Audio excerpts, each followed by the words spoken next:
whitetail deer and coyotes. They've been sharing the landscape here for a long time. And we as whitetail land managers tend to favor the whitetails, and when we see an imbalance, we try to get involved. Well, here's one common imbalance.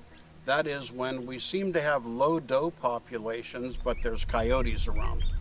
You might think one good solution is just take the pressure off the doe harvest and let them catch up. But as it turns out, that's not the case. Down at Fort Bragg, North Carolina, there's interesting research that was just recently done, and here's what they learned.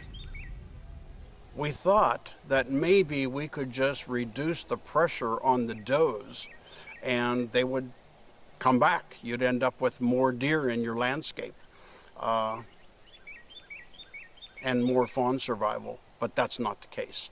Here's what the research turned up.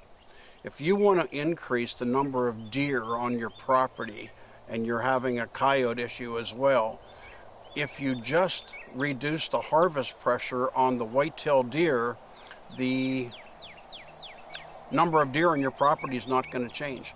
The coyotes will hold it down. But if you just go in and hammer the coyotes, your numbers won't change either. In order to have a positive effect on your property, you must both reduce the harvest numbers on the does and really hammer the coyotes. It takes both. The coyotes are hard to stop. So that gives the does a chance to have more fawn survival, and that'll turn into more deer on your landscape. That's this week in the whitetail.